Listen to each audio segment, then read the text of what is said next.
શ્રી વલ્લભાધીશ કી, गिरिराज धरण की, श्याम सुंदर श्यामनी महारानी, श्री गुसाई जी परम दयाल की, श्री गोकुल नाथ की, दाव दयाल, श्री नवनीत प्रिया लाल की, अपने माथे विराजता सेव्य स्वरूप की बधाई वैष्णव ने रंग पंचमी ना जाजा करीन जय श्री कृष्ण, जय श्री कृष्ण। आज रंग पंचमी एनु अनुसंधान गई काल आपणे कह्युं हतुं। एक बेने प्रश्न कर्यो कि आपड़ा ठाकोरजीने आपड़ा जे खेलावाय गुरुदेवने, मने नहीं, एमणे सरस जवाब आप्यो। आपणे तो डोलोत्सव थाय ने એટલે પછી રંગ ઠાકોરજીને દેખાડાય, એને રમાડવાની તો વાત જુદી છે। ગુસાઈજીના ચતુર્થલાલજી ગોકુળનાથજીને હતા નહીં, માળા તિલકના રક્ષણ માટે કાશ્મીર પધાર્યા હતા। કેટલી મોટી જયફ ઉંમરે જો ગોકુળનાથજીએ આ બધું ના કર્યું હોત તો આજે આપણા માલા તિલક ક્યારેય કંઠમાં ધારણ ન કરે। એટલે જે બોલાવીએ ત્યારે જેમ ગુસાઈજી પરમ દયાળ કીજે એવી જ રીતે માલા તિલકના રક્ષણહાર ગોકુલનાથ કી જય।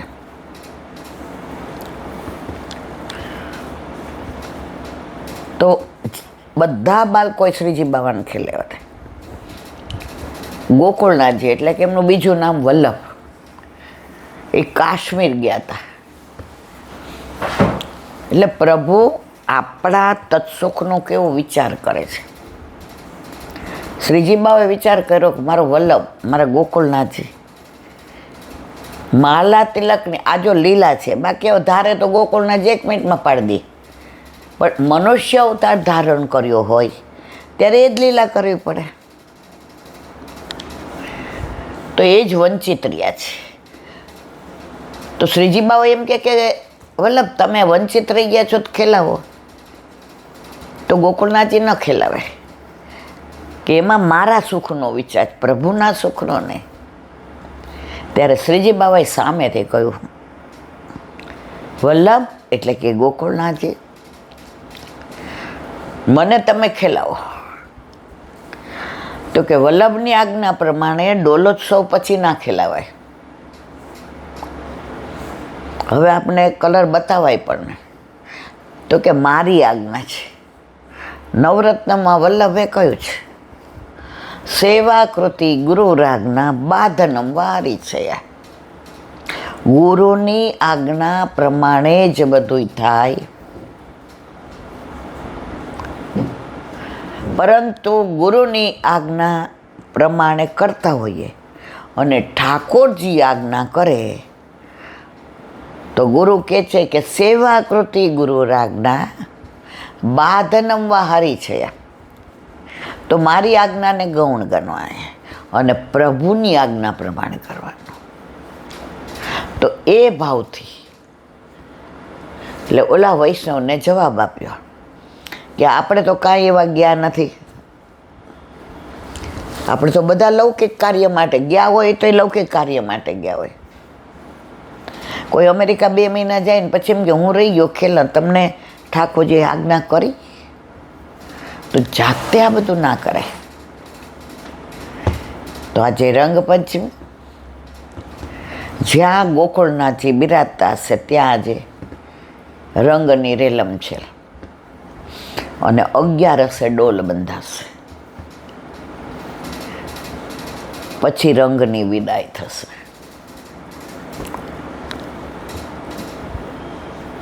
આપણામાં બધું રીત છે, વલ્લભની ઘેર રીત, અને આપણા ઘરે પ્રીતનો મતલબ એમ નહીં કે આપણે ગમે એમ સેવા કરીએ. આ ઠાકોરજીને જે ધરાવાતું હોય એ જ ધરાવાય. આજે તમે 50 જણને પૂછો ને દરેકનો અભિપ્રાય જુદો જુદો હોય.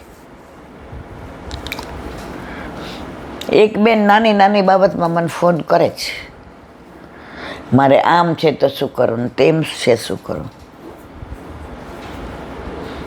આજે મને પ્રશ્ન કર્યો કે હું ફીકું ને અનસખડી ધરાવું છું, હવે મારે સખડીની આજ્ઞા લેવા જવાની. મેં બહુ સરસ, અતિ ઉત્તમ. એ કે પણ ઈલાબેન અમે રોજ શાક ભાત રોટલી કરીએ, અમે અઠવાડિયે એકવાર દાળ ભાત રોટલી શાક કરીએ, સૌરાષ્ટ્રના જ. તો ચાલે?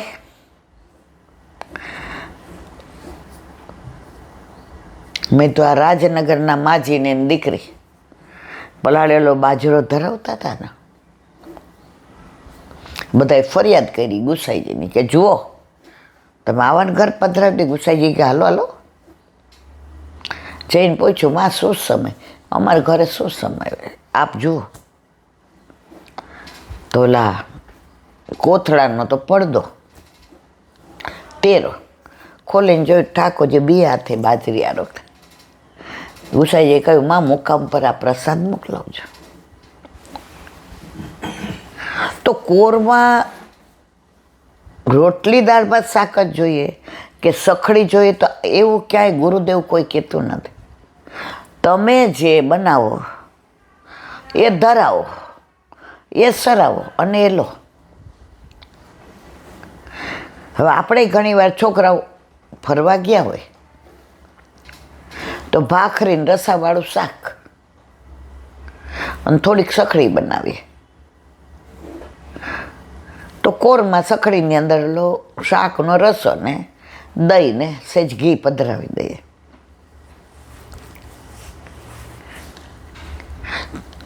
તો કે ના, બધા કે પછી તો સખડી ન ધરાય. મેં જો બેન, તમે મને પ્રશ્ન પૂછો છો, બધા આમ કહે છે, તો પછી નકામનો મને પ્રશ્ન પૂછો છો હસ્તાને. આ 84,252ની જે વાર્તા વાંચતા હોય એમાં ઘણાય પ્રસંગો કે છોલા ધરાવતા, એમાં ક્યાં કોર ધરાવે? ગદાધર દાસે જળની લોટી ધરાવી. વૈષ્ણવો પેલા વ્રજમાં જતા તો ગાડું કરીને જાય ને ગાડાની વ્યવસ્થા ન હોય, ચાલી જાય તો હાથમાં ઝાંપી જોઈએ ને કોથળો નહીં કોઈ ખપે. રસ્તામાં કોઈ ગામ આવ્યું જ્યાં વૈષ્ણવ નથી તો જાતે બનાવીને, તો એ રોટલી દાળ ભાત ને શાક ના, એ ભેળીને ઘી બનાવે. પ્રભુને આપણે ભૂખ્યા નથી રહેતા એમ પ્રભુને ભૂખ્યા ન રખાય. એટલે ઘણીવાર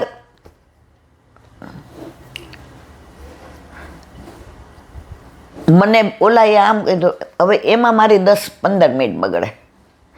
મારે કહેવું પડે પાછળ, હવે 1.5 થી 2.5 ફોનનો ટાઈમ, એટલે સતત ફોન આવે. મારે કહેવું પડે કે પાછળ ફોન કેટલા બધા ડ્યુ છે. મારા સાસુ સસરામને હું, આપણે ટુ ધી પોઈન્ટ. તમે મારા ઘરે આવો ને ત્યારે બધી વાતો કરો, મને જરાય વાંધો. પણ બિચારા 1.5 થી 2.5માં કેટલાને ખરેખર પુષ્ટ કરાવવા હોય. જો આજે એક જે બહુ સરસ વચનાવટ કર્યા, એ કે અહીંયા આટલા બેઠા છે કથા સાંભળવા, એમાં બધાય બ્રહ્મ સંબંધી, તો બધા હાથ ઊંચો કર્યો આમ, એવા રાજી થયા. જે કે બહુ સરસ. પછીની વાત સાંભળવા જઈશ. એ કે આમાં કેટલાને યાદ છે કે કયો વાર હતો, કઈ તિથિ હતી, કઈ તારીખ હતી તમે બ્રહ્મ સંબંધ લીધું? આટલી મેદનીમાં 4-5 જણાનો હાથ ઊંચો થયો.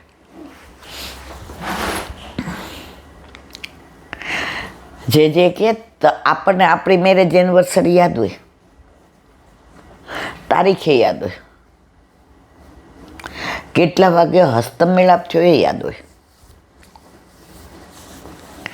લૌકિક આપણને બધું જ યાદ રહે છે, અલૌકિક કાંઈ યાદ નથી રહેતું. કરોડો જન્મોથી વિખૂટા પડેલા આપણે આટલા જન્મ ગયા અને આપણા વિવાહ વલ્લભે ગોવર્ધનનાથજીના કરાવી દીધા સાથે આપણો હાથ ગોવર્ધનનાથજીના હાથમાં સોંપ્યો અને હવે સદા સુહાગણ બની ગયા. ઓલો તો વર હોય ત્યાં સુધી જ, આ તો તમે જન્મ જન્મ તમે વૈષ્ણવ બની ગયા, સુહાગણ. એ દિવસ યાદ નથી કેમ? બધાય લેતા હતા, અમે લઈ લીધા. અમે નાના હતા ને તકલીફ આ જ છે. પહેલાં જે વૈષ્ણવ ઠાકોરજી પુષ્ટ કરાવ્યા એને એ ઘણાને યાદ નહીં હોતું કે કયો વાર ને તિથિ. તો હમણાં એક વૈષ્ણવ આવ્યા તો એને જ યાદ નહોતું, પણ એવું કોઈ મન ન પૂછે. બધાય ચતુર, ઠાકોરજીના વાલા હોય એટલે ચતુર હોય ને.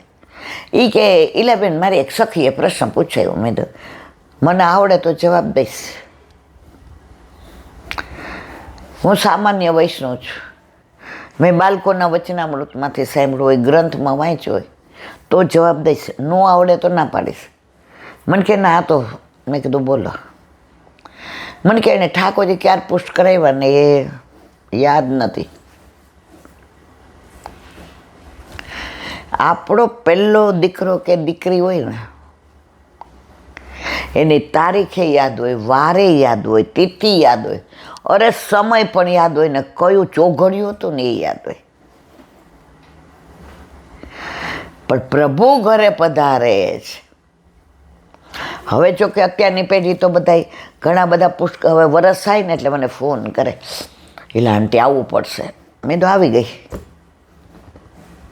રાજી થઈ જાય. મારા વાલા હવે ક્યાંય દૂર નથી જવાતો, હવે થાકી જવાય છે. કારણ કે ક્યાંય મારે જવું હોય, બરોડા છે કે ક્યાંય, તો જમીન તરત પ્રસાદ લઈને નીકળવું પડે. હવે સવારે 4:30-5 જાગ્યા હોય ને પણ શરીર ના પાડે કે હવે થોડી વાર સૂઈ જાવ. ઉમ્ર તો ઉમ્રન તબિયત. ઘણાયનો આગ્રહ પ્રેમનો હોય, જે મા પ્રેમથી કહે ને બટ આ 2 દી મોઢું દેખાડી દે. મારી બાદ છેલ્લા 4-5 મહિના પથારીમાં હતી ને એટલે 15-20 દી મહિનો થાય ને એટલે મારા ભાઈને કહે, મોટબેનને ફોન કરીને મોઢું બતાવી જાય. એટલે હું જાઉં, કાંઈ એ બીજો ન બોલે, મારા માથે હાથ ફેરવે, બેબી કાંઈક સત્સંગ કર, ધોળગા. રાત્રે આરતી કરીએ સાંજે. બીજે દિવસે હું આવતી રહું, એકલી ગયો એટલે બસમાં ગયો.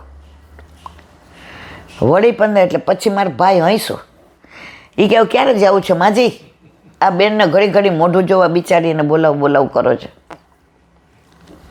એને મારું લૌકિક મોઢું નહોતું જોવું,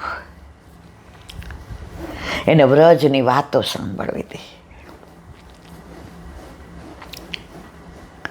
એને વલ્લભની વાણી, વલ્લભના બધા પ્રસંગો સાંભળવા હતા. એને મોઢે હતું બધું, પણ છેલ્લે એને બોલવામાં તકલીફ પડે. એટલે મને કહે કે બેબી, અને ખરેખર એ ગઈ ત્યાં સુધી એના પલંગ પાસે શ્રીજી બાવા, યમુનાજીને વલ્લભ.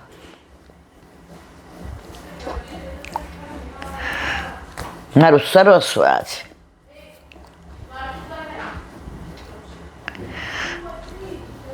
એને કોઈ મને લૌકિક પ્રશ્ન ક્યારેય નથી પૂછ્યો છેલ્લા સમયે ગઈ ત્યારે.